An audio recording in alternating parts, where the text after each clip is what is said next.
અને હવે સીધા જે વડાપ્રધાન નરેન્દ્ર મોદી મન કી બાત કરી રહ્યા છે તેમાં इस सब के बीच हिमाचल प्रदेश की गंगोट पंचायत से एक बड़ा प्रेरणादायी उदाहरण भी देखने को मिला।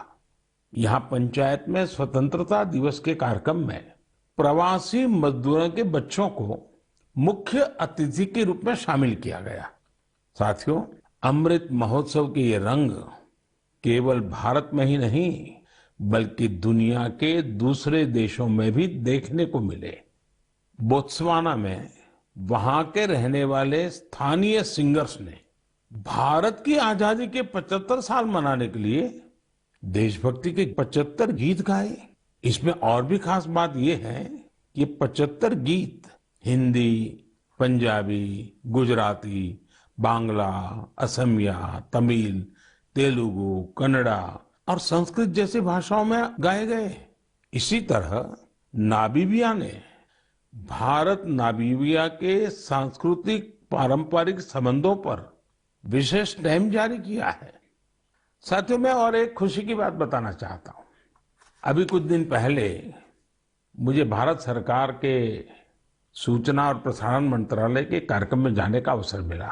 वहां उन्होंने स्वराज दूरदर्शन की सीरियल का स्क्रीनिंग रखा था। मुझे उसके प्रीमियर में जाने का मौका मिला। ये आजादी के आंदोलन में हिस्सा लेने वाले अनसुने नायक नायिकाओं के प्रयासों से देश की युवा पीढ़ी को परिचित कराने की एक बेहतरीन पहल है। दूरदर्शन पर हर रविवार रात 9 बजे इसका प्रसारण होता है और मुझे बताया गया कि 75 सप्ताह तक चलने वाला है। मेरा आग्रह है कि आप समय निकालकर इसे खुद भी देखें और अपने घर के बच्चों को भी जरूर दिखाएं। और स्कूल कॉलेज के लोग तो इसको रिकॉर्डिंग करके जब सोमवार को स्कूल कॉलेज खुलते हैं तो विशेष कार्यक्रम की रचना भी कर सकते हैं ताकि आजादी के जंग के इन महानायकों के प्रति हमारे देश में एक नई जागरूकता पैदा होगी। आजादी का अमृत महोत्सव अगले साल यानी अगस्त 2023 तक चलेगा। देश के लिए, स्वतंत्रता सेनानियों के लिए जो लेखन, आयोजन आदि हम कर रहे थे, हमें उन्हें और आगे बढ़ाना है।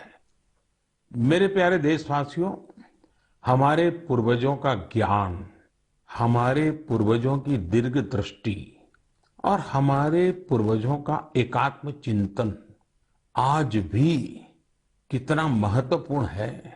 जब उसकी गहराई में जाते हैं तो हम आश्चर्य से भर जाते हैं। हजारों साल पुराना हमारा ऋग्वेद में कहा गया है, ओमान मापो मानुषी अमृतम धात तोकाय तनयाय संयो यूयम हिष्ठा भीषजो मातृ तमा विश्वस्य स्थातु जगतो जनित्री ही।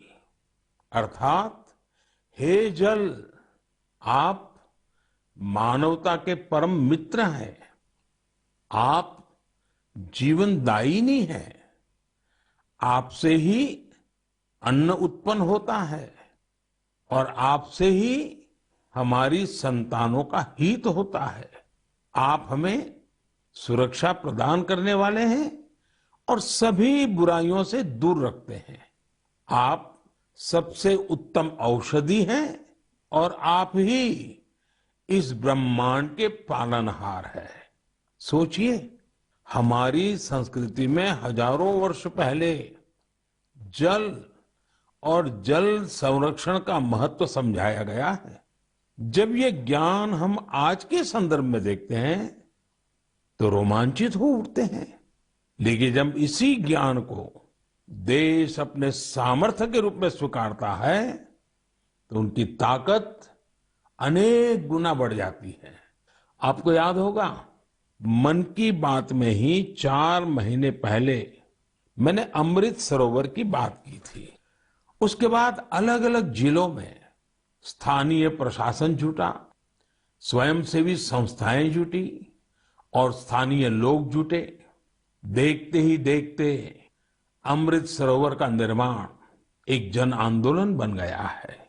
जब देश के लिए कुछ करने की भावना हो, अपने कर्तव्यों का एहसास हो, आने वाली पीढ़ियों की चिंता हो, तो सामर्थ्य भी जुड़ता है और संकल्प नेक बन जाता है। मुझे तेलंगाना के वारंगल के एक शानदार प्रयास की जानकारी मिली है। यहाँ एक नई ग्राम पंचायत का गठन हुआ है।